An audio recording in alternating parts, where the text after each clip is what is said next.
Namaste, Ma. Namaste. How are you doing?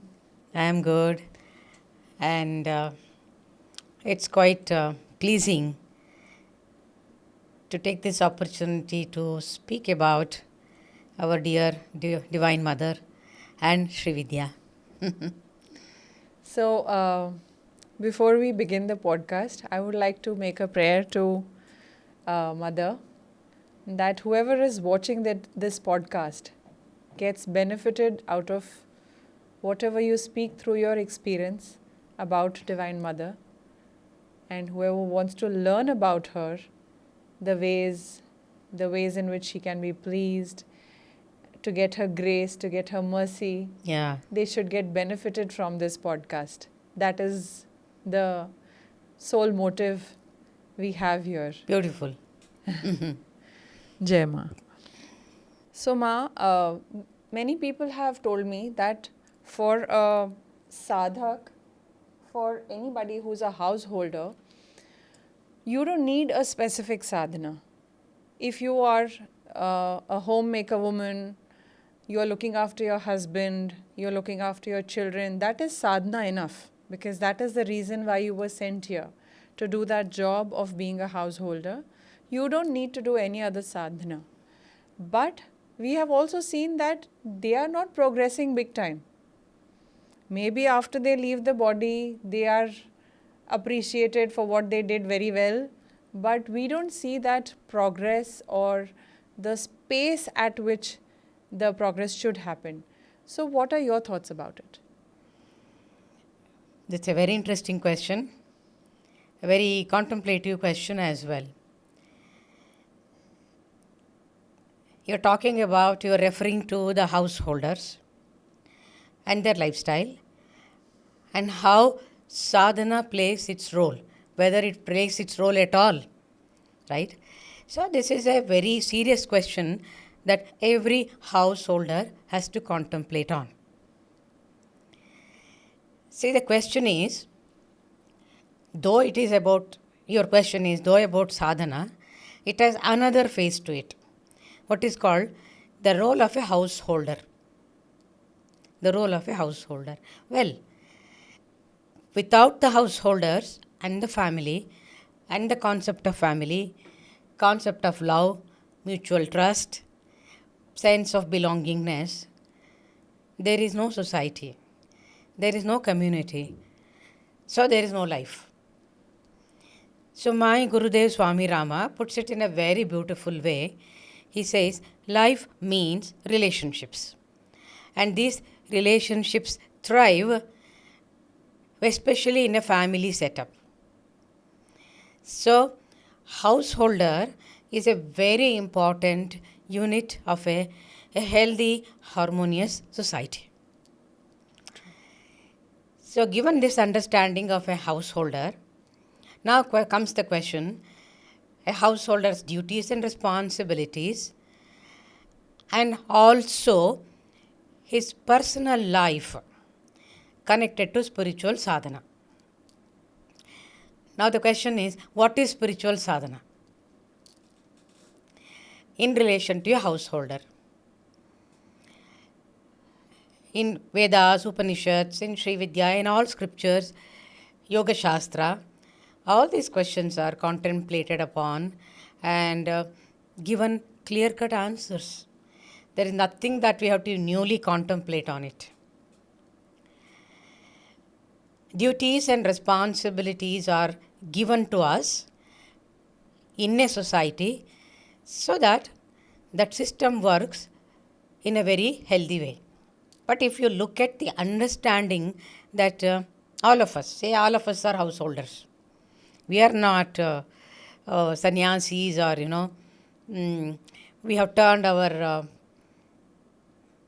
face away from life. We are all part of life. Absolutely. How do we understand this sense of duty and responsibility? See, I'm not digressing from your question, but to get a clarity on your question, you need to contemplate on it a little bit so that it can be connected to your sadhana. Otherwise, most of the words or in the clouds. And most of the householders think they have understood what it is, whereas it's pathetically an ignorance on the part of the householders that they have not understood what they are doing. So I keep telling this to all our initiates and who come to for consultation and all that my dear, make a checklist of all your duties. Number 1, number 2, number 3, number 4 goes on. Even if you make 100 in the list, that these are all my duties, responsibilities, aspirations, dreams, career, all that blah, blah, blah, blah. I tell them, sit with me for 5 minutes, look at the checklist. I will make you understand that 95% or sometimes with some people, 99% of this checklist is useless, meaningless. It has no relevance to your life at all. You know why? Most of us carry this false sense of duties and responsibilities. Why? Why do we do this? Because we don't know how to stay with us without performing any actions, which we call it duties and responsibilities, or my career, my dream, whatever may be the actions you perform. Calling it a duty or a responsibility is a way, a very subtle reluctance to understand who am I. So that time aspect of my life, say 24 hours, is occupied in something else which is external to me, so that this mind doesn't want to contemplate on that. Who am I? Who am I? Means Atma ke baare mein. Because once you contemplate on the Atman Tattva or Atman element, your mind has no place to perform a role in your life. So this is the cheating the mind constantly does with you. But we don't know, either we don't know or we don't want to know. See, the nature of householder or otherwise, mind is the same, mind is mind. Mind loves to trick. Yeah, because mind wants to see things around as it wants to see. And it doesn't want to see what it has to see. It doesn't want to see what is the reality. So in waking state also, he is leading a life of dreams. Escape into a dreamy life, though it's a waking state. The summary of what I am trying to say is, householders, why they don't, even if they are doing some sadhana, spiritual practices, we see that they are not really progressing. And I get to see thousands of such householders in my life. I keep meeting them through different channels. And they claim, just as an example to your question, they say for 30-40 long years, I have been doing Durga Saptashati, and they have questions to me because I am a SriVidya practitioner, or Lalita Sahasranama, or that they have taken some Devi mantras for either from someone or they have picked it up from YouTube and they are practicing. Even to the extent that Bala Tripura mantra also people chant on their own. But having chanted or done that practice, for some people it's whole lifetime. Until they grow old to become 90, 92, 96 years, whole life they have been chanting. But when you look at them or sit with them, ask a few questions, they are at a loss to understand what practice they are doing. When I say this, I am not being negative about these practices. Certainly not. And these practices have unimaginable dimensions, levels. And the truth that one could be revealed to when you do the practice comes to you, or you will be capable of receiving, whoever the householder is, according to her or his karma, samskara, vasanas. From the previous lifetime. Yeah, these karma, samskara, vasanas are residing in you because of your past life karmas, which you have carried to this life. That's why we call it punarjanma, reborn, rebirth, reincarnation. Correct. But as householders, we are clueless about our own karma, samskara, vasanas, which are residing in us, which is part of ourselves, which is guiding, directing, controlling, manipulating, monopolizing your present life. Very true. So, without jnana, knowledge of at least basic certain things, when we practice certain scriptures like Lalita Sahasranama and all that, definitely they will give fruits, definitely they will give rewards, definitely it will remove or lessen the burden of some of the karmas. Okay. How? Suppose you have a cloth on which there is some stain on it, and you want to clear that stain. You apply something and then you try to rub it, wash it, and you know that it's become deeper layers. Again you try. How much can you?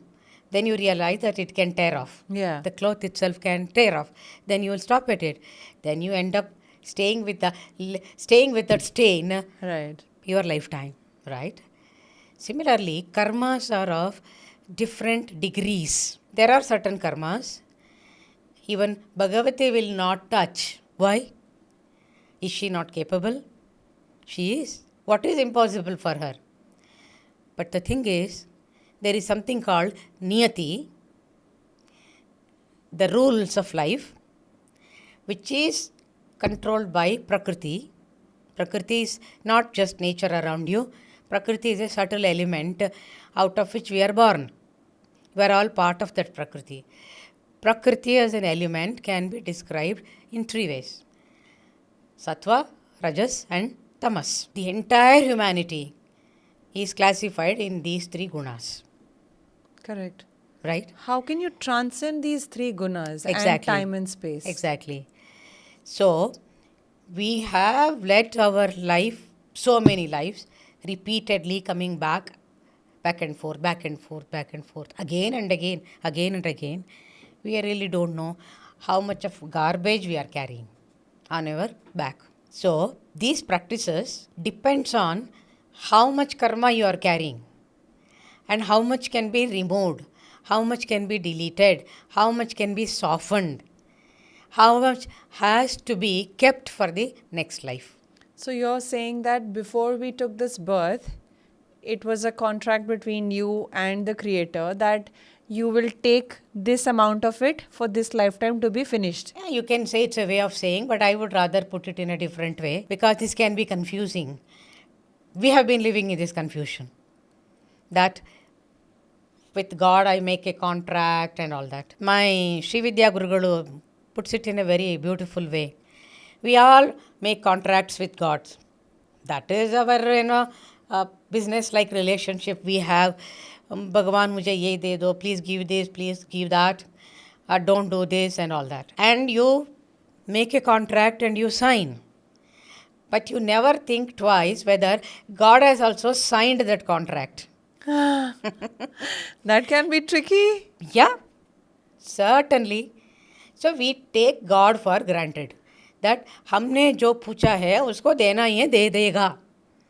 So it is our false expectations which will bring you to disappointments so many times. Then you may end up becoming Into a depression. non-believer in God. Absolutely. So many people get depressed and then finally become an atheist. That I did so much, now I'm not going to turn towards God because... What is that so much? Have you understood? in response to what God is expecting from you. What is that so much? In quotes, one-way traffic. Our relationship with God is one-way traffic. We never bother about how the other person feels about it in our intra-relationships in this material world. So we are the same and while dealing with God. We don't even know how to relate with God. अपने तरीके से करते हैं, ठीक है, I am not saying that is wrong, but at least to some extent you have to take into consideration the existence of God in your life. You can't take God for granted, right? Like you take all relationship for granted. What about the love that the parents express towards children? Don't you see that children most of the time take that love for granted from the parents? Many a times I have seen that children go to the extent of asking their parents, what did you do to me in my life? Whatever you did, you had to do because you are my parents, you are doing. That means that sense of gratitude Is not there. is not there. And the other way around, what mountain-like expectations parents have towards their children, to the extent that they want to design the life of the children According in the to way they want. They want, right. So these are the basic ignorance which puts every human relationship in biggest conflict, and these are the areas of karmas we gather in the name of leading life in intrapersonal relationships, and we are not even aware of it. Tell me now, with all this misunderstanding and ignorance, there are so many dark corners in my mind which I am not able to see. Okay, there is no light there. And I say, I love my Divine Mother. I do this practice. I do that practice. And expecting miraculous things in my life. Definitely, Divine Mother listens to you when you do these practices. So, my message on behalf of the sages whom I represent, because I represent two traditions of sages. One is Vidyaranya tradition, another is Himalayan tradition. This is what they have taught me. I know there is so much being given to YouTubes now. It is information explosion about SriVidya and all these practices and mantras and whatnot. But how to understand which is authentic, which is from the source? There is again so much of confusion about all these things. So every householder is confused. In spite of doing Lalita Sahasranama for 30 years, when they come and sit in front of me, they are not sure about their sadhana. They are not very confident about being connected to the Divine Mother. Again, they will be looking for somebody who can guide them. So, my question here would be, if you are making a genuine effort, which is visible to the Devi, okay, in whatever limited sense you can. I'm not saying a householder could practice as much as a sannyasi does. No need. Okay. He devotes half an hour every day to Devi, and he has been absolutely consistent, regular in doing his sadhana practice, whatever. The question that I fail to understand each time is, can Devi answer through some medium, some signs, some way, that if you do this, say, like you just mentioned, that there are dark corners in my head and I'm expecting the light of Devi. Is there any number of japas after we finish doing? Say they normally say 1.25 lakh is the normal thing. Then you get the siddhi. Okay, the deeper science is more than that. The syllables into 1 lakh. Let's not even get there. I'm saying 1.25 lakh. Will you, after 1.25 lakh having done, get some light that takes you to those darker areas in your head which can also see light? I don't know if I've conveyed my question. The answer is yes and also no. Because we are looking at only one aspect of it, that 2 lakh or 2.5 lakhs जप करने से ये सब हो सकता है. Well, mathematics is 2 plus 2 is 4. Understand? But in these practices, it's not always 2 plus 2 is 4. 2 plus 2 can also be 5, 8, 10. I do call SriVidya, these are all SriVidya practices only, as very scientific. It is a big science in itself. That is a fixed and a perfect science. But what about the human being who is trying to interact with that science? He is unpredictable. He is made up of three gunas. His emotions are volatile. His thought processes are unpredictable. Or he himself doesn't know what it is. With all these limitations of what I am, when I relate with a beautiful sadhana like this, you cannot say that 2.5 lakhs of japa would bring this kind of a result. Agreed. Conditions apply. Okay. So Conditions apply. if you are a divine mother sitting at a say on a mountain hilltop, and you see a child crawling towards you, trying to reach you, making an effort genuinely, but he is not able to, No, would you not as a mother Aarti, give what the is hand? genuinely? How do you qualify this word genuinely? Okay, genuinely means he doesn't know how to please you, but he is making an effort. And you can see that.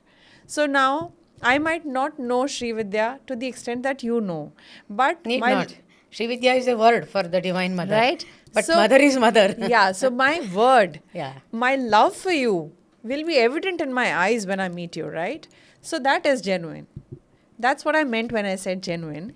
So when somebody has made a genuine effort to creep up to the mountain, to crawl to mother, as a human mother, I feel I would give hand. Will Devi not give her hand to that child? Okay, I would give you another example to substantiate what you are saying. Divine Mother is always with you. Divine Mother is always with you. But the problem is I am not able to experience her. Right? Yes. Right? Very valid question. Yes. Right?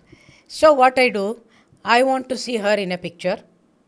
Or in SriVidya we say yantra, mantra and all that. Right. So there are so many ways to kind of manifest that relatability, relative quality of seeing the Divine Mother in our own innocent ways. Right. Yes, you are genuine, your efforts are genuine. But the invisible aspects of your life that I am trying to draw your attention to, yes, in this lifetime, you are crawling up to reach to her. And she tests you. It's not that, for example, you said a human mother.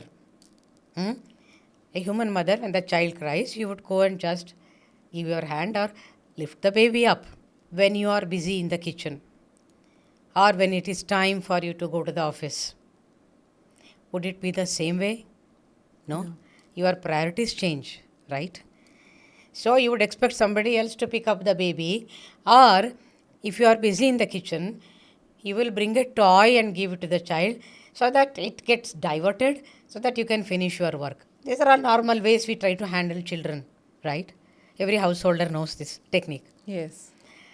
Divine Mother also does the same. She will give you so many diversions, so many temptations, because she knows we are still in Maya. And who is Maya? I was going to say that. Who is Maya? She herself is Maya. Yes. Because by being Maya, she wants to play this role of a creator. Srishtikarta. She is a Srishtikarta, right? So she wants to play this game. So whole life is a game played by her. What is that? She will ask you to perform different roles. You are not the same from since your childhood to your adulthood. How many roles you perform, are you aware of it? Yes. So many roles. So in the name of performing so many roles, we commit so many mistakes, so many blunders, using our free will, driven by desires, of our own desires.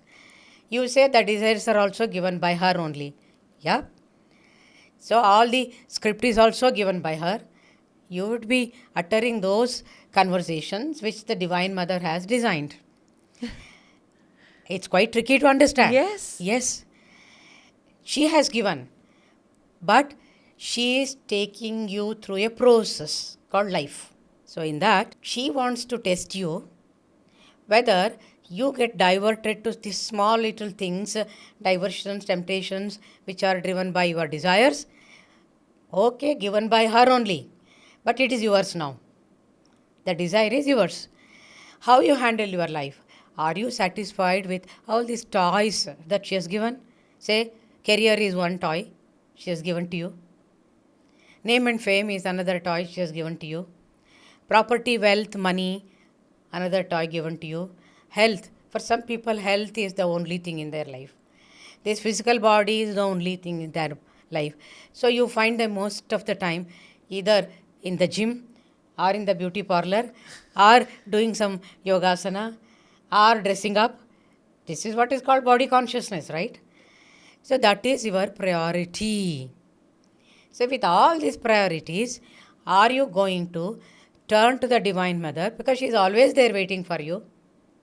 Whenever you cry for her, she will give a temptation. Take this toy and play for some time. I am busy otherwise. I am attending to other devotees who are waiting in priority in the list. Who are they? Who want nobody else but the Divine Mother, nothing else but the Divine Mother. Can you see the pure logistics in this? Mm-hmm. I do. Yeah. So you play with that toy and she will wait until you get bored with the toy. Oh, I am fed up. I am done with this career. I am done with this property. I am done with this beauty. I am done with all these things. I want to see something more. Many people send me emails saying, I have a good career, I have money, I have good family, everything. I am satisfied. Absolutely outwardly, there is nothing wanting. But still I am not happy within. So now I think I need a guru. So something is prompting me to send this email that because some people say you are the Divine Mother, that's okay, their devotion. Some people say you are connected to the Divine Mother. Can you show us the path? What does it mean? That means such people are tired of these toys given by the Divine Mother.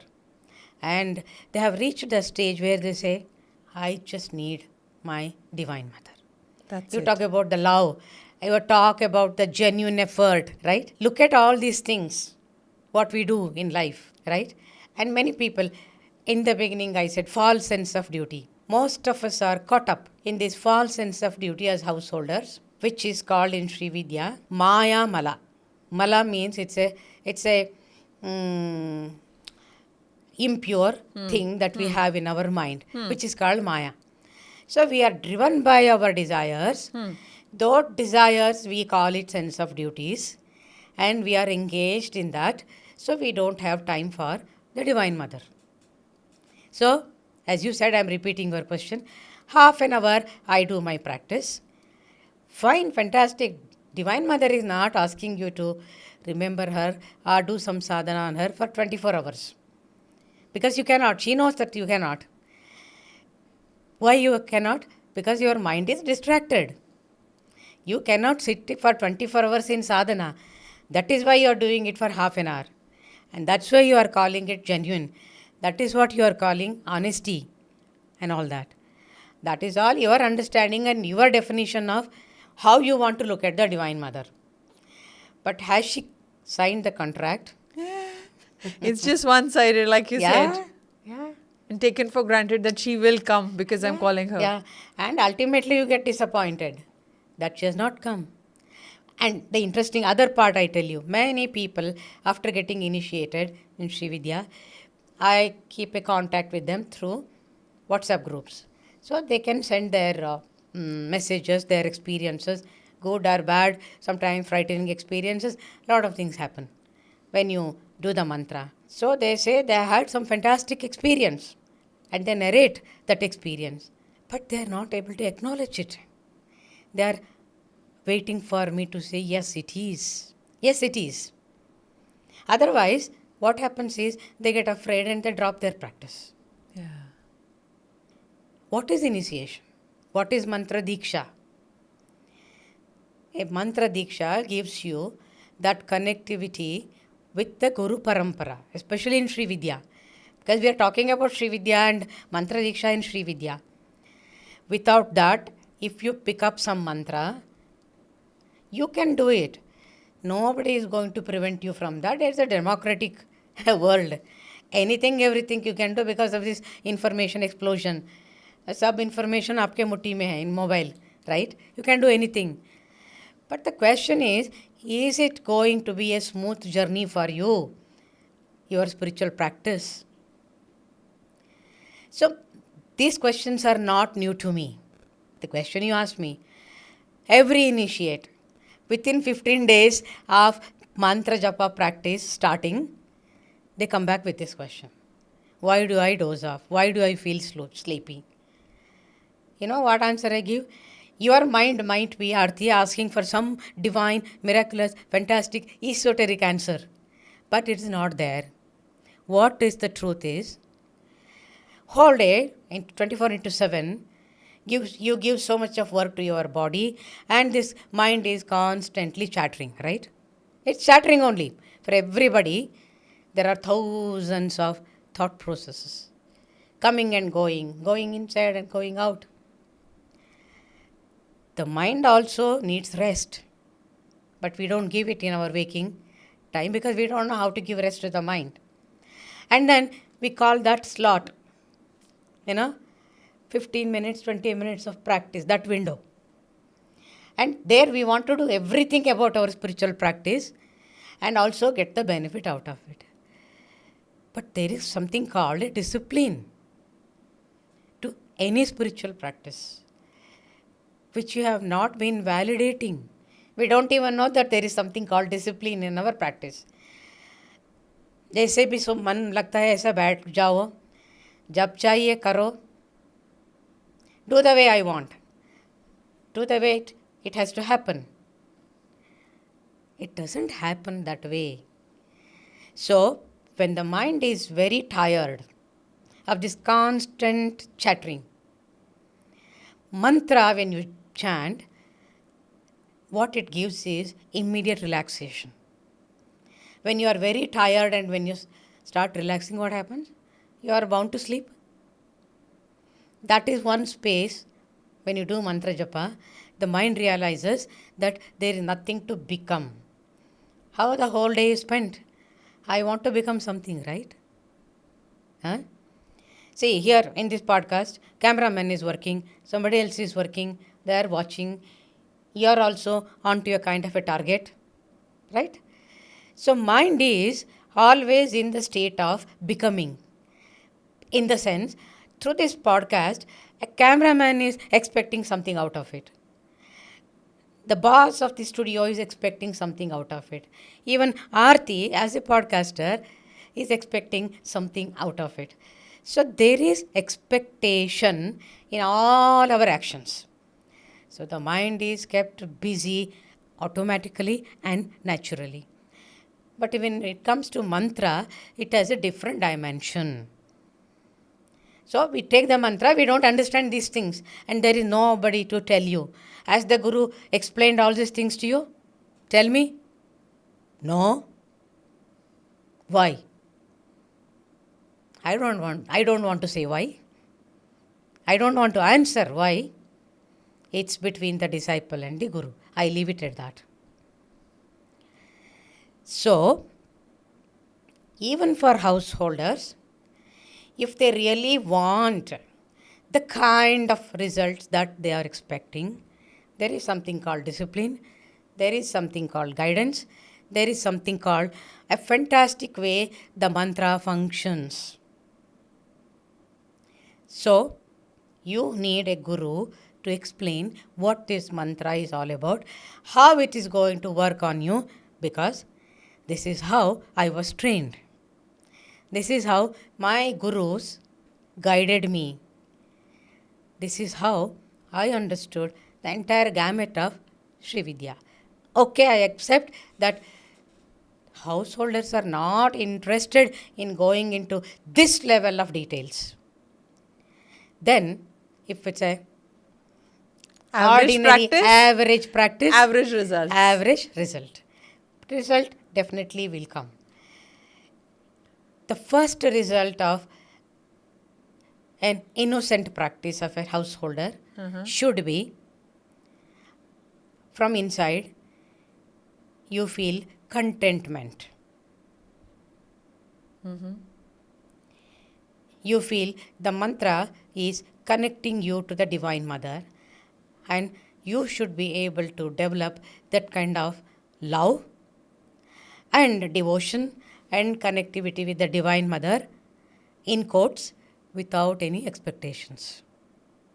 What have you understood about love that you say you genuinely love your Divine Mother? I bet most of the time, 99% of the time, the mind has picked up the meaning of love through a dictionary. It's just a dictionary word. It has not crossed the boundaries of this basic meaning called what is love. Because this love is such often used or perhaps abused word that honey, I love you, bete, I love you, mama, I love you.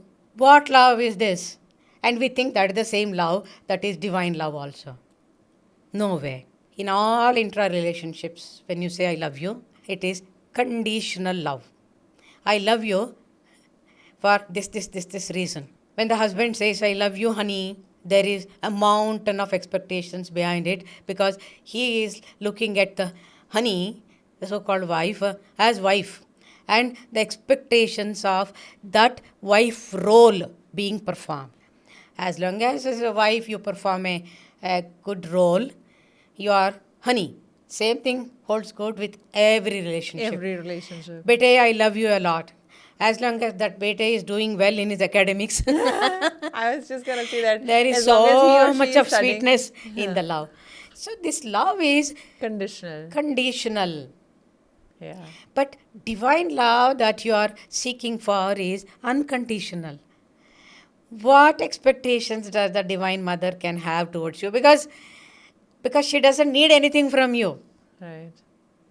But we don't know. We make everything transactional because we don't know what it is. So if you ask me, I did 35, 40 years of exploration on what love is. Wow. And what is conditional love? What is unconditional love? Unconditional love cannot exist between two human beings. It can never exist. Because we are human beings. The moment you become divine, then you understand what is divine love or unconditional love.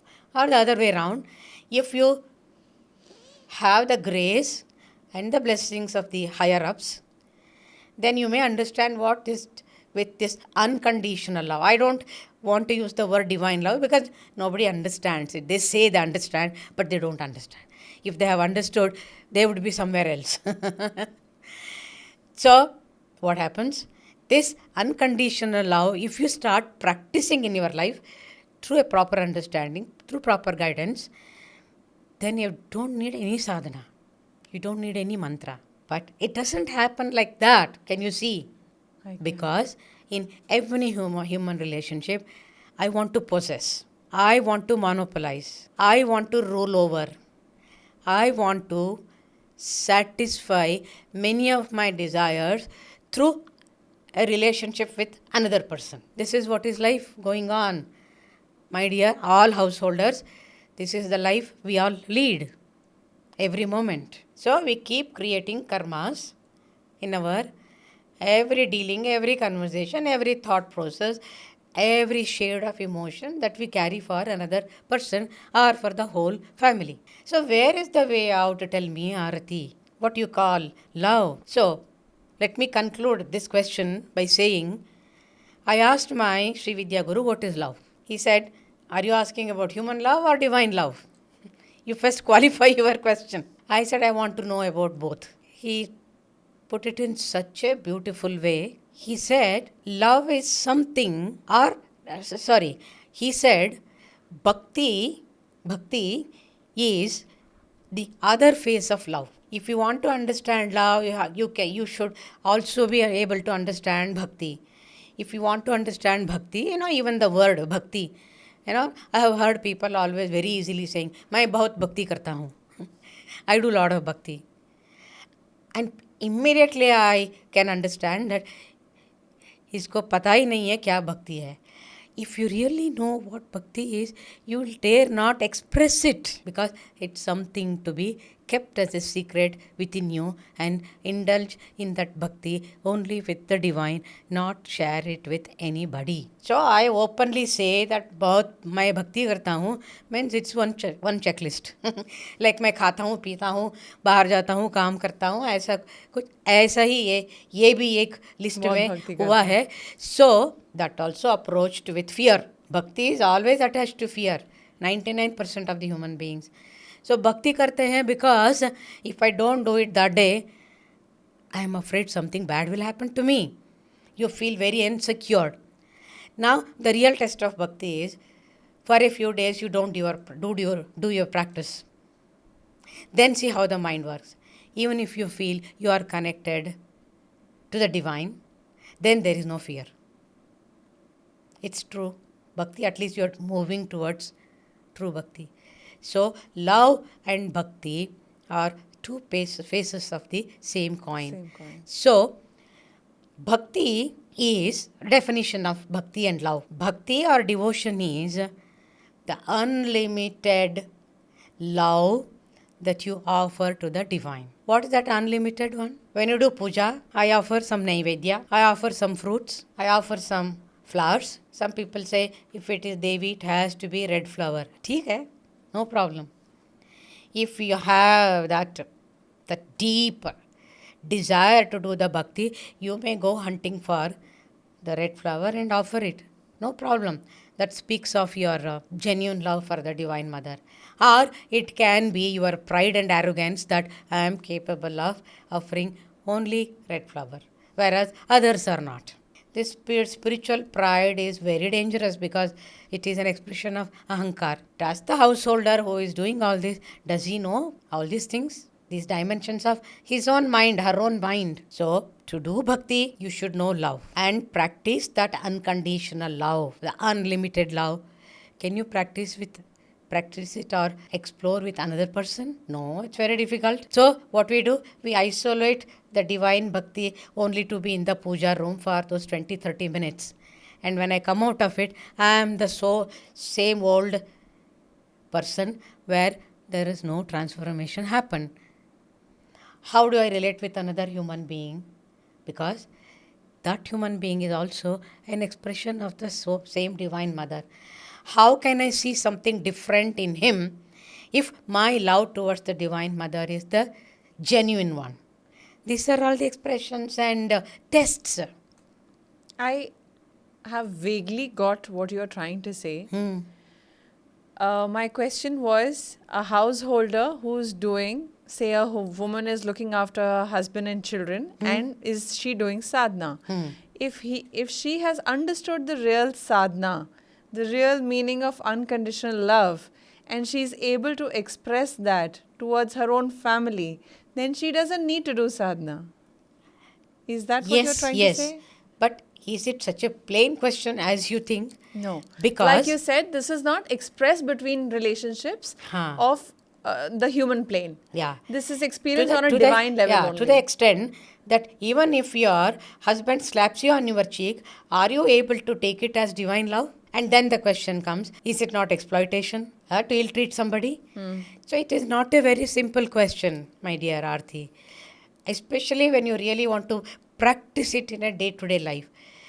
That means it is tougher than doing a practice like puja actually, or japa. Yeah, very true. This is more difficult than doing japa every day. So people escape themselves into sitting in the puja room and do mantra japa or, do puja and 24/7 when all in their waking state, naam jap karna, Bhagavati, Bhagavati or Devi, Devi, Ma, Ma, Ma, Ma बोल के करना है. I am not against all these things. You should try every possible means in your sadhana, in your own innocent way. The question is how far it is going to take you. What are the fruits? Whether it is average practice, average result, or extraordinary. If you don't understand these things, then you will give up your sadhana. Or you become frustrated about your life and then the very spiritual path. There are so many dangers involved in it. Then it can be half-hearted practices or filled with fear, loneliness, depression. It can lead to many things. So, this is what I said in the beginning.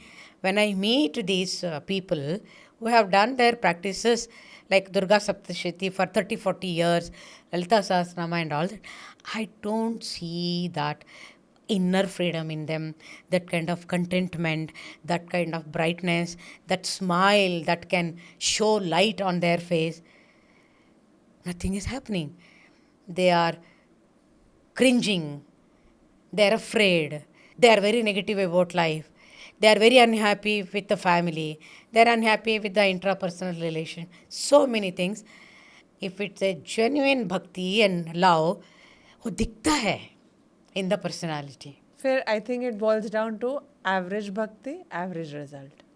Because in that bhakti, there is no understanding happening. And then you may ask me, why Devi is not giving that understanding to them? The answer is, this is your own expectations about Devi, because you have taken her for granted that aisa hi hai. She is like, according to my expectations. But your very concept of God is not based on a proper understanding or a total trust. Even to understand what this total trust is, very difficult. Ultimately, आपको divine बनना है. That's the ultimate. So, a simple message for everybody is, you can do bhakti, you can do Lalita Sahasranama, you can do all that has been in our culture, in our community. Yet keep this question open, that am I doing it in the right way or not? So but that's with the question. youngsters, Arti, with the youngsters. See, I am talking about those householders who have been doing for a very long time. But when I meet youngsters, they want to take up this practice of Lalita Sahasranama or, Soundarya, whatever, all these things, even Havan talking about. But they want to know what it is, not just blindly follow it as a checklist. That makes a world of difference. So, your desire to know why is it done, how is it done, what is the proper way of doing it, and guidance of Guru. For me, without Guru, your journey will be of many lives. It is a very slow-paced one. By completing karmas and coming back to rebirth or coming back to life again and again, and then again going through these phases of karmas and all that. A very slow journey, and you really don't know how many rebirths you have to take. So it's a big question mark. But with the Guru, your journey is a shortcut. So in our culture, spirituality, Guru's direction, mantra initiation through the Guru, and your connectivity with the Guru, where you will wait for years to find out why you are sleeping between the mantra japa. It doesn't happen that way. So, in our culture, Guru is looked up to as Guru Brahma, Guru Vishnu, Guru Devo, Maheshwara. Not only that, not these trinities, Brahma, Vishnu, Maheshwara, the creator and the maintainer and, destroyer. Destroyer. But Guru is Parabrahma, the supreme consciousness. And this is not an ordinary status given to the Guru.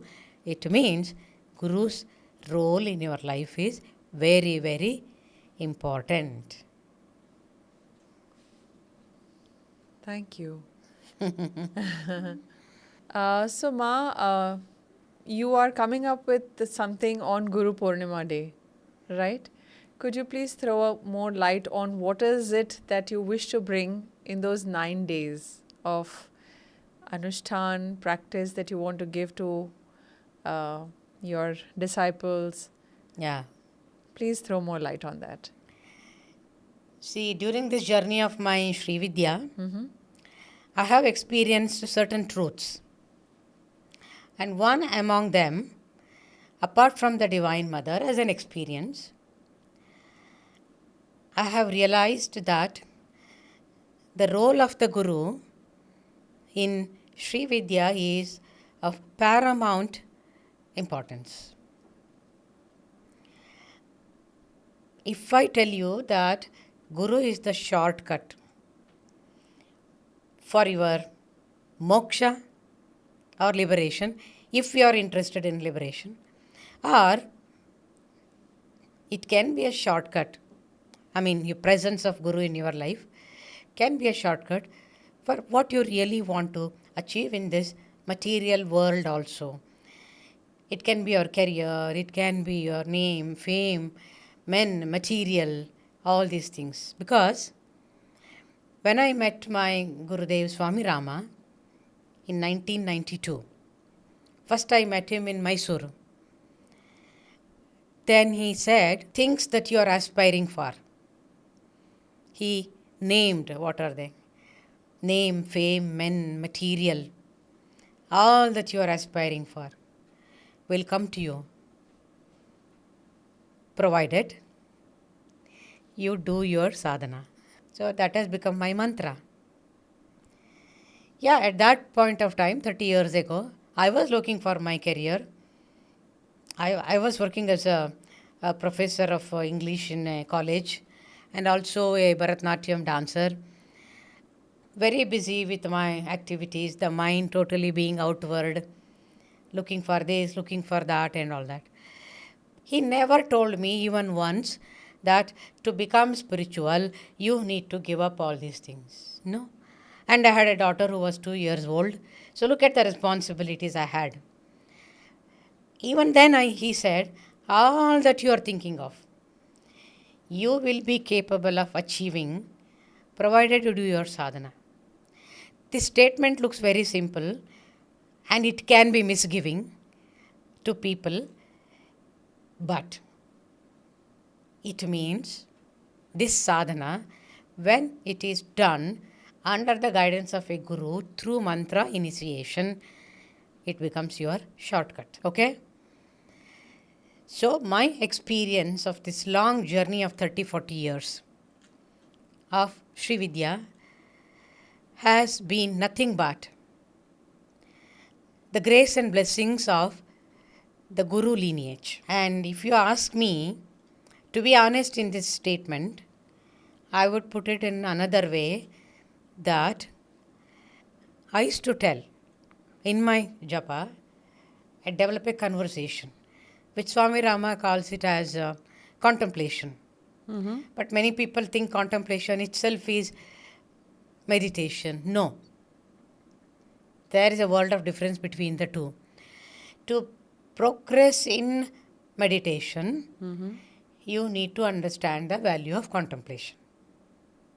I don't want to elaborate on that because topic is different now. So I used to contemplate and get into conversation with my Guru. This is how it used to be. Gurudev. Everybody addresses him as Gurudev. Gurudev, you have told me that you have initiated me in SriVidya, and I don't know what SriVidya is. In those days, it was not the age of mobile or YouTubes and all that. Even to get books on SriVidya, it was never heard of. So, knowledge was very limited in that sense. So, I don't know what SriVidya is. But I am doing my japa. But I know that I don't know who this Divine Mother is. It means just by looking at the photo, do I have to consider that she is my Divine Mother? Or just by doing the mantra of the Divine Mother? Yeah, mantra I am doing, but what is it to understand who is my Divine Mother? All these questions I had. So I made a very, very intelligent decision, a simple one, that Gurudev, I don't know who this Divine Mother is, but at least I know who is my Guru. Because, How sweet. because Guru is like me. Right? So I can relate with him, and if I don't understand my japa, I can ask him. Or whenever I need guidance, I had already experienced that Swami Rama is capable of coming in my meditation and answer me like how we are talking, sitting across. How is it possible for him? Because I never addressed him in the past tense, though he has left his body, because he is eternal. He is present everywhere. He is present in this entire universe. He himself is the universe. This has been my experience. So, as my sadhana progressed, I started understanding that there is no difference between the Divine Mother, the mantra that my Guru has given, and the Guru that I am connected to in SriVidya. All these three are one and the same. Wow. Because there is a beautiful text called Bhavana Upanishad, which is the summing up of what SriVidya is all about. In that, the very first mantra, it's a very short book, 36 mantras, correlating to 36 tattvas in SriVidya. So, the very first mantra says, Shri Guruhu Sarva Karana Bhuta Shaktihi. Shri Guru is the Karana, or the cause of this entire universe, or all the Bhuta Shakti, means elements, Panchabhutas, whatever you know. He is the Shakti behind this entire universe. It goes without saying that that is what the Divine Mother is also. She is Shakti, she is the universe. If this scripture, this Bhavana Upanishad can say or proclaim that Guru is like Bhagavati, why should I complicate myself to try to find out who this Bhagavati is? Guru is approachable, Guru is Bhagavati. The mantra is also equal to Bhagavati. Mantra is equal to the Guru. So I took the easier path, the shortcut that the scriptures talk about, that Guru is the shortcut. If you read commentary on Lalita Sahasranama done by Bhaskara Raya Makhindra, it's available in translation also in English. In the very first page, it is written that if you catch hold of the feet of the Guru, you have known the Brahmanda and the manifestation of that Brahmanda, who is Bhagavati. Guru is the way. Guru is the way, same way it is told in Shiva Sutras also. It's said in a different way. If Bhavana Upanishad says, Shri Guruhu Sarva Karana Bhuta Shaktihi, Shiva Sutras say, Guruhu Upayaha. To reach the state of Shiva, SriVidya means both Shiva and Shakti in union, right? Samarasya, it is called, harmony. If you want to attain the state of the Shiva, Supreme Shiva, Paramashiva he is addressed as, who is in no way different from Shakti. If you want to attain that state, if you want to see, experience, and also become that Shiva, because ultimately SriVidya is Advaita, non-dualistic state. What Vedas talk about. So Vedas and Tantras are the same. Two paths teaching the same truth. You had a question, so...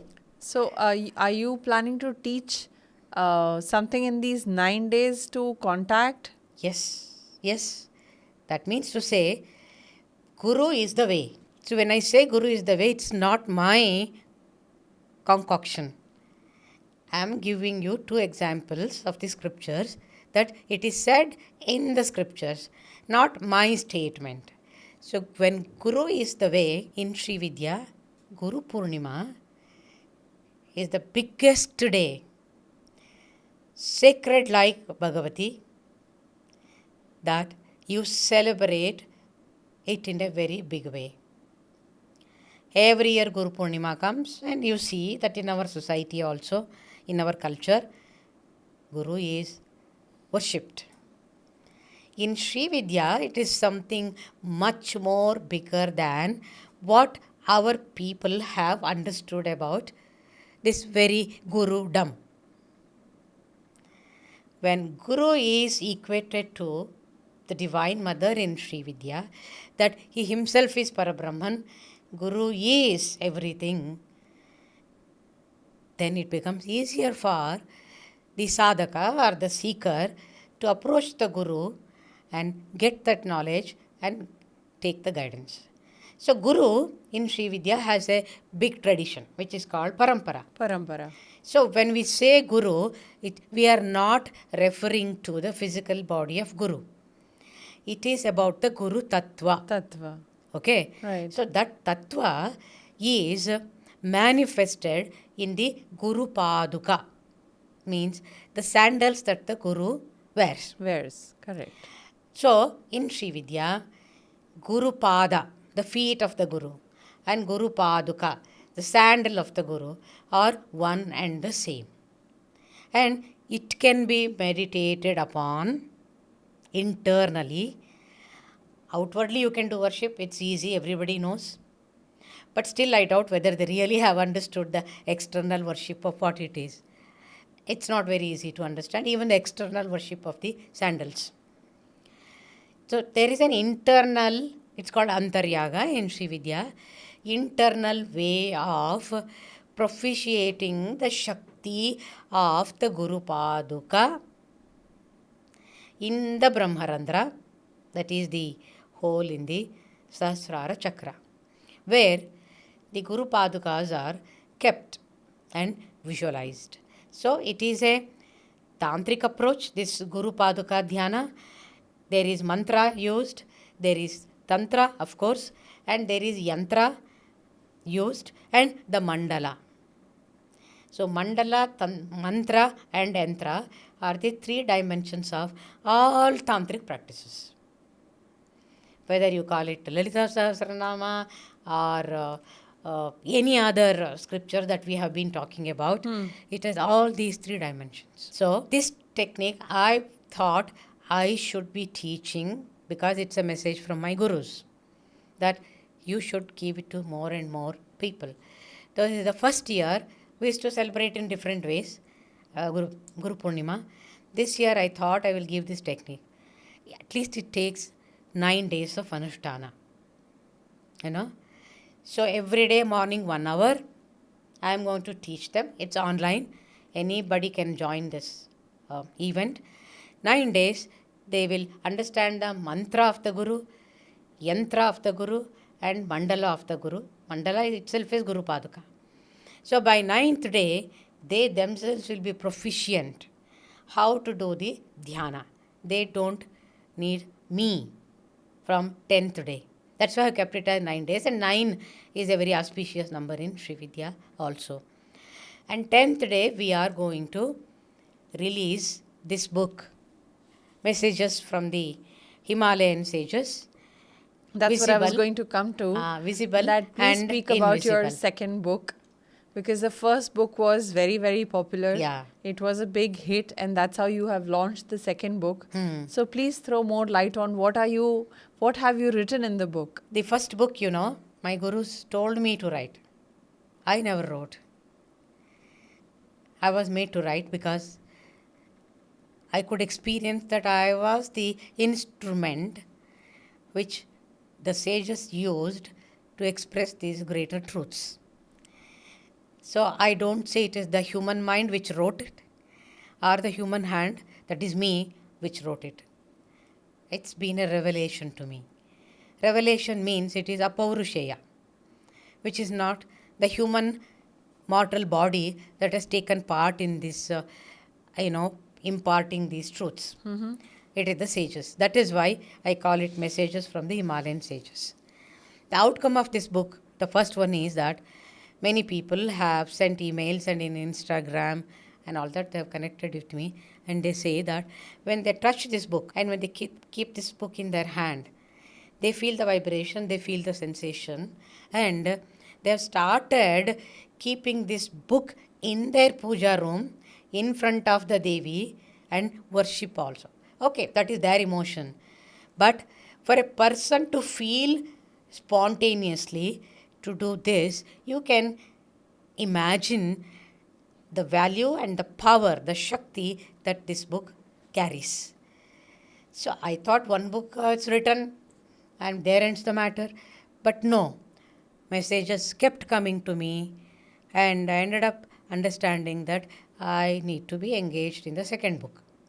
So now the second book is also ready, and we are planning to release it on Guru Purnima Day, because for me, as a SriVidya practitioner, Guru Day is the most sacred day for me, because he has been the shortcut. Can we show it to attain. the viewers? Yeah. Now? So this is the book. This will be launched on the 10th of July. Yeah, 10th of July. Ma, could you throw more light about your experience with Rishi Jamadagni? Yeah. Because that episode is also, included in this one about Sage Jamadagni. The chapter is 15th, number 15, White Bearded Sage and the Wilting Neem Tree. This wilting neem tree is the reason why I got associated to, this white bearded sage who is none other than Sage Jamadagni. Parshuramji's father. Yeah. So we all know the story of Jamadagni and his wife Renuka Mata, and how Sage Jamadagni ordered Parshurama to behead his mother. The whole story is available on YouTube also. But these Purana stories, which we call, these are all, have much bigger dimensions than as mere stories. True. They are put in stories so that human mind is able to understand it. But the layers of meanings get revealed to you when you really get connected to these sages. So my connection with the sages has been quite intimate, and not because I am something very special, but they decided to choose me to pass on these great messages to the humanity out of great love and compassion. So my confession is that I am not the doer, I am not the writer of this extraordinary book. I have been an instrument of those great sages. That's the reason why the sages decided to enter into my life quite often. Number of sages also. I had the entry of Sage Agastya, Yes. and of course Parshurama also, which I have not shared, not even in the books also, and Renuka Mata. This I have shared in my first book, where I had the opportunity to go in Gangotri, to go to meet Renuka Mata, the wife of Jamadagni and Jamadagni, mother of Parshurama. And on the staircase of the temple, she sat next to me, coming out of the sanctum sanctorium, which was locked, and I could not get in. So I asked her, I have come all the way from Bangalore to see you, but you are behind the bars. Then she came and told me, अंदर जो माँ बैठी है क्या वो बाहर नहीं आ सकती है? How sweet. बाहर नहीं आ सकती है क्या? She came and started talking to me, revealing so many truths about this sadhana, which I have shared as conversation in my first book. So please go through it, Aarti, because you are a great Divine Mother devotee and a fan. So how she, as Divine Mother, Renuka, she manifested. Wow. To give such a big lesson and message to me. That has been one of my extraordinary experiences connected to the Divine Mother. So coming back to Jamadagni. Yeah. Those Your days, experience with the wilting tree. Yeah. In those days, I was in the ashram and it was COVID time. So I had a lot of time because we didn't have much work because the ashram was empty. So I used to take a long walk in our garden area. It's a walking place, and in the center there is a little mound on which there is a beautiful neem tree. But for some reason it started wilting, withering away. It became so dry, I thought it's going to die. Okay. Because I used to take a walk around, it's like a pradakshina, of going round and round the tree for 1 hour. circumambulating, huh.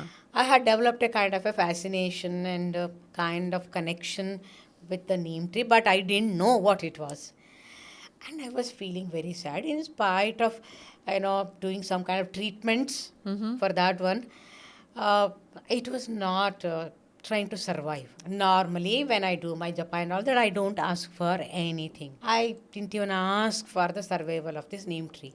But a thought and a feeling used to be always there in my heart. How beautiful it would be if this tree is going to revive and grow into a big tree like how it used to be.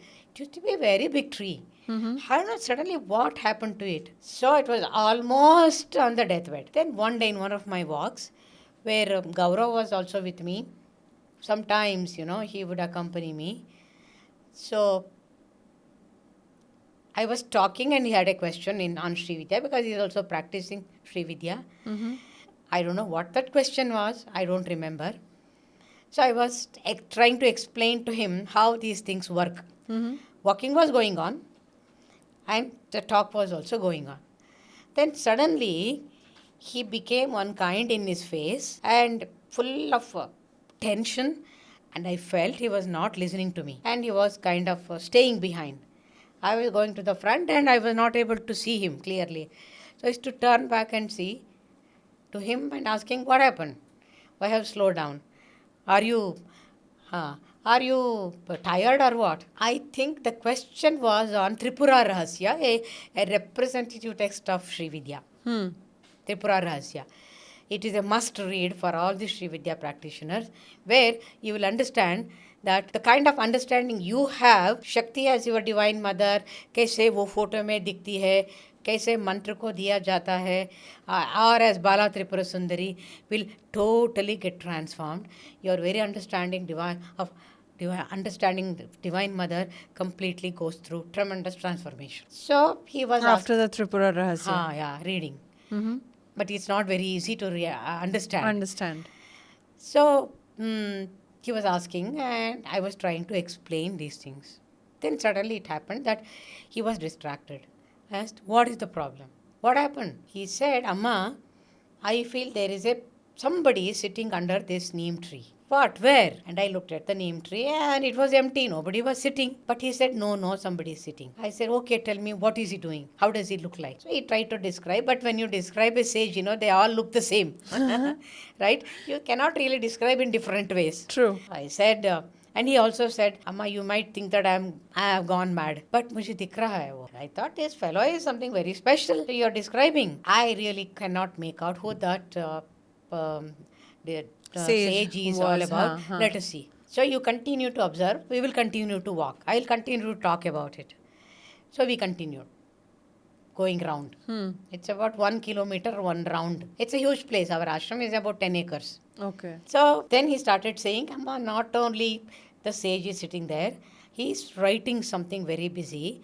And now and then he's looking up and listening to, watching what you are talking about. And kuch likh raha hai. And then something else is happening here, because there are so many youngsters behind you, following you. They are all, half shaven and they have a shikha in their head, and then they're wearing a beautiful costume and they're very bright looking, very intelligent, very healthy, radiant, and all that. There are some 10, 15 in number. So precisely he's explaining. Okay. Then I said, I will not look back. Gaurav told you. Okay. I said, I will not look back. I will continue to walk. Let us see what they are going to do. And he said, Amma, it looks like as though they are in a race, that I want to come to the front. They are in a queue, line, behind. So he wants to come to the front and then try to hear what GURUMAA is talking about. It's all about Tripura Rahasya. And they are holding something in their hand and they are noting down these points. It was an extraterritorial kind of an experience, highly esoteric. So we continued to walk and walk and walk, and God only knows only Divine Mother knows what I spoke about Tripura Rahasya, because I have done 1 or 2 lectures and retreats on Tripura Rahasya to all SriVidya seekers. So I must have talked some sense, or maybe they wanted me to talk, so they inspired me to talk. And these young boys were listening to and noting it down. Like this, it happened for another 20-30 minutes. Wow. And then I stopped talking. They all went back to the sage. Looks like they are all his disciples. And it looked like they are all rishis and, Munis the have- sons or disciples of these rishis. They have definitely come from another world. We call it the portal of the sages Correct. or Siddhar Kshetra. In different ways it is called. Looked like they came down onto the earth to listen to something about SriVidya and especially Tripura Rasya. Tripura is the Divine Mother herself, right? The Empress of the three worlds, three cities, whatever it is. That means something very important was happening there, and I was clueless. So the sage decided to bring these disciples. Come on, let's go there. Listen to what this Tripura Rahasya is all about. I want you people to listen to this, which is not ordinarily heard about. Right. I could not and the understand when it sage was sitting happening. was Jamadagni along with his disciples. And they went back, sat with him, and they were discussing among themselves.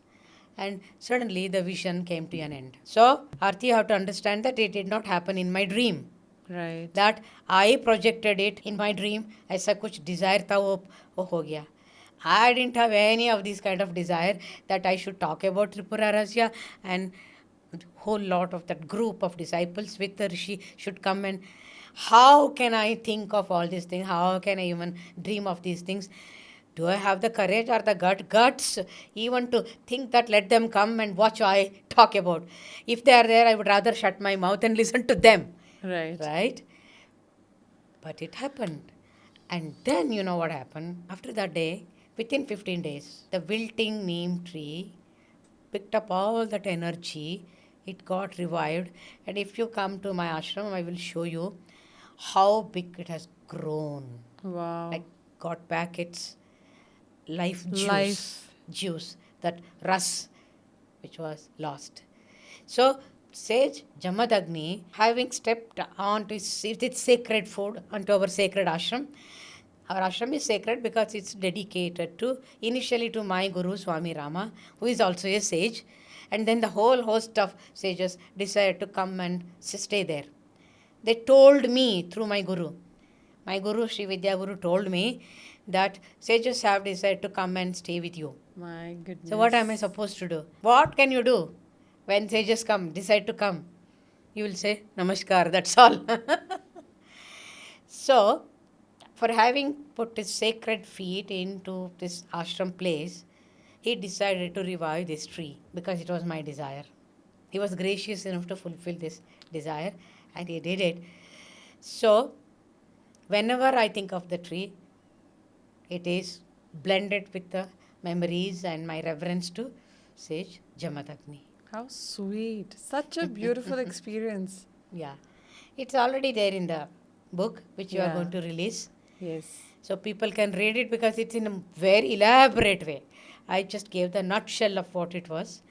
But they can enjoy, savor each and every moment, each and every conversation that happened. If I'm not wrong, maybe I have given a footnote about Tripura Rahasya also. I'll have to check again. Wow. It's going to be a feast for the readers. Lovely. And I also wish that, connecting it to the sages, Guru Purnima day is, scientifically there are so many statements, why it is a celebrative day, because Why is it so auspicious for every sadhak? So auspicious because in planetary conditions also, the place where the sages stay comes very close to the earth in terms of degrees. So they come down to bless the entire humanity on that day. At the astral plane, many people don't know about it. This is what I want to say, tell them that this is what all the SriVidya scriptures also speak. It's not something cooked up or fanciful idea that I'm trying to pass it on to the listeners. It's not an imagination, basically. It's not at all an imagination, that it's a reality, that it happens on Guru Purnima day. I have shared another experience to prove this point in another podcast. So listeners can listen to that experience to say why Guru Purnima is important. So they can listen to it on that podcast. So I want people to take up this anushtana of propitiating the Shakti who is in no way different from the Guru. Guru Paduka means it is the Divine Mother Shakti. Also do this meditation, learn this meditation, allow your heart to open up, allow your Brahmarandra to open up, and let the sages come on that day or maybe on 9 days also. They are gracious to come whenever I invite them with lot of reverence. They do come, and let the whole humanity take the advantage, benefit of their blessings, and ask whatever you want to ask the sages. And they may be gracious enough to bless you with what you are asking. I don't have the audacity to say that let them bless. That becomes an expression of arrogance. I hope and I also seek their blessings to bless everybody who has taken up this sadhana and have equipped themselves to relate with the Divine Mother who is in no way different from the Guru and the Guru Paduka. This is the only intention with which I am trying to impart this knowledge through online. May Divinity, may Divine Mother, and may all the sages bless all the sadhakas and who are not sadhakas also, because they don't differentiate as sadhakas and non-sadhakas. They are here to bless everybody and give whatever they deserve, whatever they are eligible for in terms of their karma, samskara, vasanas. How beautiful. How beautiful. Lovely experience. Yes. So, Ma, I want to know what is the effect of a lie on your sadhana? So, let me put it this way. One is a lie which you speak out of fear, and one could be a perpetual liar. So, for it is, now you'll say, how does it matter? A lie is a lie, right? But out of fear, if you are speaking it once in a while, and the other could be, it doesn't matter. You're living in so much of ignorance, which is bliss according to you, that you just keep lying day in and day out. What is the difference between these two liars, and what is the effect of any lie on your sadhana? See, there is something called harmful lies and harmless lie. Also, an understanding that lie is a lie. Yes. Qualitatively, it is not different. True. Right? It is a very deep question. If I superficially answer, like only with one dimension, saying yes or no, yeah, lie is a lie, people should not lie. I can say that, but that is not the correct answer. That's not the correct answer, because it means I have not taken into consideration many dimensions of truth, many dimensions of what a lie is, and how it is going to affect the humans. There is another statement in Sanskrita, it's called Subhashitas. Good words, words of wisdom, which are many a times the core of the truth of human life. Without understanding which, you wouldn't understand what life is. They are called Subhashitas. Like one of them I am repeating because it is contextual. It says, Satyam apriyam na bruyat. Satya means truth, which is apriya, unpleasant. Na bruyat, should not be told. Understood. The truth which can actually break somebody else's heart, restrict should your not words. be expressed, because it is unpleasant. Unpleasant in what sense? Because it's going to hurt the other person, or it can break his heart, or it may harm that person. An astrologer telling somebody you will die on this day can be absolutely... You said it. So Astrologers have a moral responsibility to perform. It doesn't mean that whatever truth they have seen in the Kundali need to be expressed and then make the other listener, the person, totally withdrawn, fearful, and it's going to do a lot of harm by knowing the truth. Knowing that on a particular day is going to die. Why this death is kept as a secret? Because it's not going to do good in any way by knowing when are you going to die. Because it would suck your motivation to live, suck your very existence and meaning of life. So, what is truth? Satya. This divided mind. The mind means division. To do or not to do. I am separate, you are different. This is how the mind understands everything. So, it's called the dual state of the mind.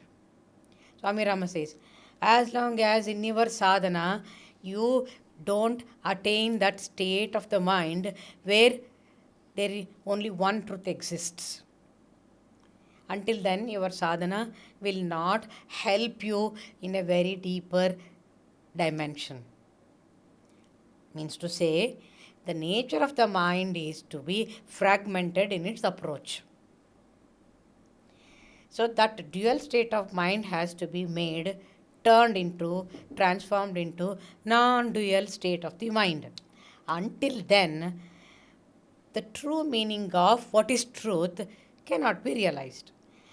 Truth is something to be realized and not something to be understood. Can you see the difference between realizing and understanding? We think everything can be understood. Understanding is a mechanism of the mind. Realization is beyond the mechanism of the mind, what is called intuition, which is where the consciousness has traveled beyond the state of the mind, or where it has attained, mind has attained a state called no mind zone. No mind zone. There, the truth is one and there is no this way and that way, or there is no black and white division for the truth. So, until then, whatever we talk about the truth is humbug. What is that? Which has no meaning, which has no value. It is pretending. It is pretense, hypocrisy. Mm-hmm. I don't know something, but I am talking about it in a very confident way. This is how the world is going on. One blind man trying to guide the other blind man. Chal raha hai. When you look at the parents, when they want to get into the mood of advising the parents, they are Sakshat Satyavan Harishchandra. They want to talk about the truth. And they want to convey the message of truth to their children. Kyunki? Why is it so? Bete, telling lie is bad. This is how we want to be very wise people, no? But children come to know that parents also do lie, right? So, when we talk about lie, question is, have you really understand what this lie is all about? To say that lie is a lie, these are all spiritual truths which should be substantiated properly. Otherwise, it doesn't carry any value in your life, which you cannot practice at all. Now, coming back to whether one should lie or not, a safe lie and a harmful lie. All these things you have to take into consideration. A small story with which I will try to impart what this lie is all about. Mm-hmm. There was a sage in his ashram sitting under a tree and meditating. And two hunters are chasing a deer which is pregnant and it is running for its life. And with their bows and arrows and they are searching, running, and by the time the deer reaches the ashram, it is very tired. Secondly, because he is already pregnant also. So it goes to and stands before the sage and says, please help me, please protect me because hunters are chasing me. Then he can feel in his meditation that it is standing in front of him. He opens his eyes and says, but I am a sage meditating, but I have seen you. Now they are going to come. And they will ask me, then what do I tell them? Do I tell them that I didn't see the deer? That means I am telling a lie. How can I do it? Then the deer says, but you have the responsibility as a sage to protect an innocent life like me, because I am carrying another life in my womb. Yeah. You cannot do this to me. So it is called Dharma Sankat. Right. To lie or not to lie? Not to lie. So in life also you come across, you go through such certain circumstances where when you tell a lie, though you know it is a lie, sometimes you end up telling a lie. It may be out of fear for protecting yourself, defending yourself, or sometimes you are a habitual liar. Though lie is a lie, I am trying to sum up how to deal with these questions and how it is going to affect your sadhana. Yes or no is not the approach to understand these things. Then finally what the sage did, he said, go and hide behind. There's a big tree and a jungle, and definitely they are going to come and ask, you leave it to me, I will handle the situation. So he closes his eyes and sits. After a while these two come and they wake him up from his meditation because they are very rude. And they say, we are sure because we saw the deer entering your ashram. It must be somewhere here. You have Divya Chakshus, you better tell us where that deer is. He says in his mind, Apriyam Satyam na bruyat. Unpleasant truth I should not tell. Then that innocent deer is in danger of his life. Secondly, it would kill the other one also in its womb. So he says, I was meditating, I had closed my eyes and I can see that the deer did not come here. It can have many layers. He has seen it with his eyes open, right? But at the same time, he wants to protect that innocent animal. Now the question is, does it affect his sadhana? There are two ways of looking at it. If his own dharma is so important for him that he doesn't want any bad thing to enter into his spiritual practice, can you not see that he is being very selfish with himself? Because as a sage, he has the responsibility in the path of other dharma, lives also. Other lives also to protect. So to do that, for a bigger cause, if he is willing to put his sadhana to risk. Like how Yudhishthir had lied only once in his lifetime. Yeah. That too because Krishna Bhagwanji had said that only when Dronacharya comes and asks you, say that yes. And then slowly he said very softly, it is an elephant. Yes, yes. Ashwatthama. Ashwatthama. So, but for that also they say that he had to go to hell for one day. Repentance. Yes. He was not a sage. He had not mastered the 5 elements and the universe and all that. He had come in the human form to become an example of a greater truth. So he which was means, sent. And I'm talking about a sadhak. We are also not sages. Not sages, right? So when we lie, it does affect our sadhana, that means. It does affect. But if you are in the spiritual path, you would also come to know how to be redeemed of such lies when we say not for selfish reasons, but for other things. And also if there is a selfish reason that you have told, your spiritual practices will tell you that it was wrong and how to make that repentance or how to go through that karma of telling the lie.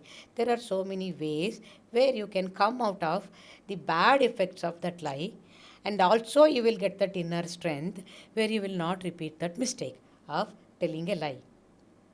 But for an ordinary man who has no clues about all these things, when he tells a lie, it is a bad karma. He is definitely going to gather it and it is going to reside in his body. No doubt about it.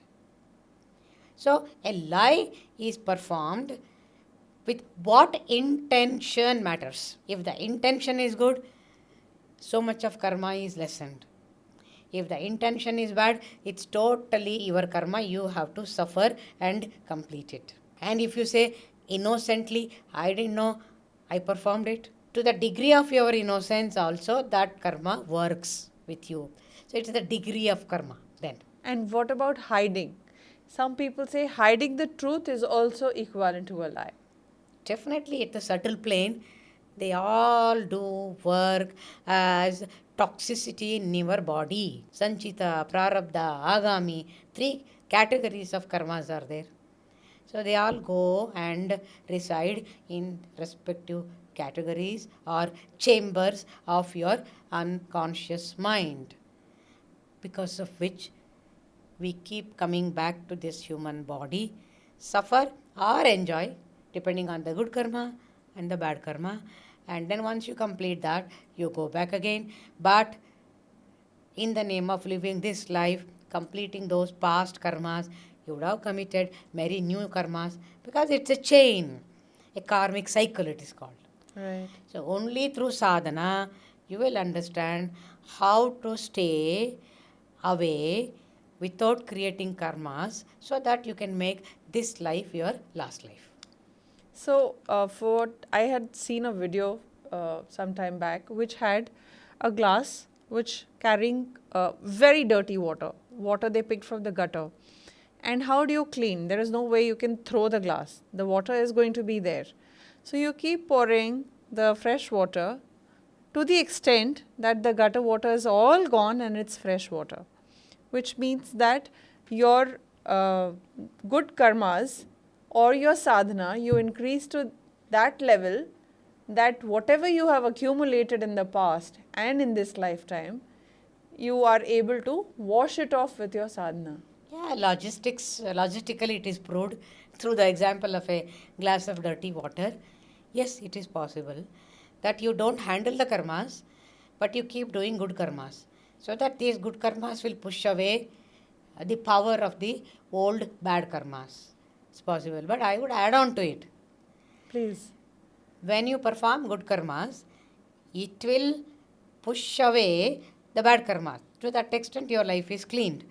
But you are depositing those good karmas, for which you will have to come back to life, which many people don't know. To enjoy. Yeah. So if we So don't good go karmas for- also needs to be enjoyed and completed. Absolutely. The fruits of that good karma. What about the sadhana? Sadhana, does it fall into any karma? See, that is why to understand what sadhana you are doing is also very important. If your sadhana is filled with more desires, even the very desire to delete these bad karmas, then bad karmas will get deleted. But you don't know how to handle your good karmas. Then another life. Yeah, not only that, many people don't know that when you do good karmas, after you leave the body, you have to go to a realm, a dimension of this universe which is called heaven. People have very strange ideas and understanding about heaven. The moment you say heaven, they think of the apsaras. And that apsaras will be dancing and you go and enjoy. There is no pain, only enjoyment. It's true. It is true. At the physical plane also, all these things do exist. But the crux of the problem is, you go to heaven after you leave the body according to the amount of good karmas you have done, and up to that point, until the last good karma is worn out, you have to stay there and enjoy your life. After that, what happens? Again you have to take a human body and come back to this earth. There is no promotion from further from there. So your goody concept of heaven needs to be understood in proper ways as a spiritual concept, a spiritual truth. And then you come back to the body, then you have no other option but to perform actions. Body is given to you to perform your actions. So how do you liberate yourself from good and bad? You landed on to that final truth. Because we don't want to take another birth. Karmas are created as a mala of Maya. That you are destined, you are driven, you are condemned to perform actions. That is the meaning of karma, basically, as a definition, dictionary word. Yeah, even if you decided I don't want to do it, there will be a desire that will be thrown to you and then you will do it. How can you sit without moving, you tell me? So you mean to say even with moving we create karma? You feel thirsty, you have to use your hand and then pick up the Glass of water, water. right? There is an effort involved. So, every action you perform, then at the subtlest plane, you are indebted to the water, which is the source in nature. Oh ma. So then how can one get rid? See, now you are understanding the complexity of what this karma is all about. Otherwise, people have the habit of using this word as a dictionary word. That's what I meant. Oh, this is my karma that I have to live with you. We say. But do you understand the depth and dimensions of the karma? What we are going through, how we are, our past life desires and karmas are the driving force of this life. Actually, we are not living this life. We are living the residues of our past life. And in the next life, we are going to lead that life, which is the residue of this life. How do you end the cycle of karma?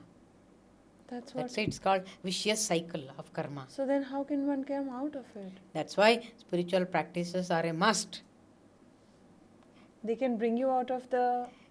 Can bring you out of the intensities of the karmas to begin with. But unless you learn to perform actions with that state of mind that I am not the doer of this karma. You have So when you drink water, have you to, will not get that. yes, you have to forego, drop that sense of doership.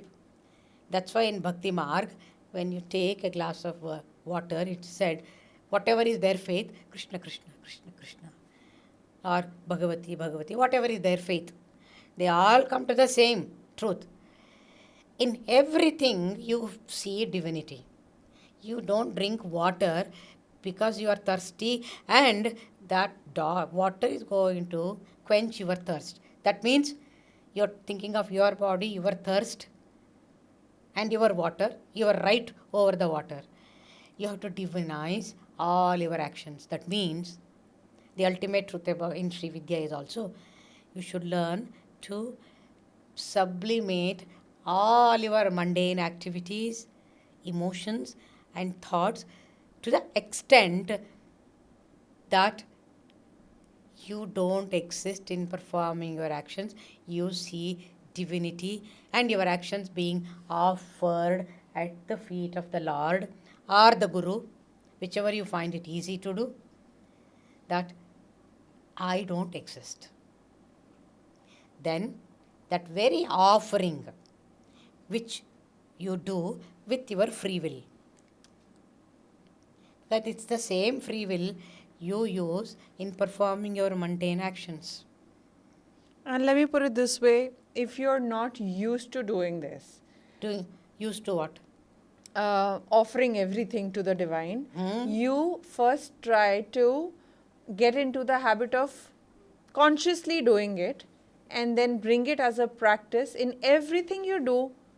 I am not the doer, I surrender to you, divine. I am not the doer. You just keep saying that repeatedly in your mind, and this could bring you into the habit, into the awareness of offering. all your actions everything. become divine. What more do you need? That means you have sublimated all your actions. When you eat, don't eat it for your hunger. There is a system in our Indian thought process how to eat food also. So we pray, right? And even in Christianity, you see that they think of the Lord, Father, you have given this food, so we are grateful to you, thankful to you, Dhanyosmi. Even in our system also, without prayer, you don't eat anything. That means you divinize. So it ultimately it is the hunger that is going to be satisfied. But we call it Jataragni, where Agni, Devata, is sitting to whom you are offering your food. So that kind of action will not reap the karma onto your. But it's not very easy to practice. I and me and mine comes, I am hungry, give me food. I am hungry, I want to eat.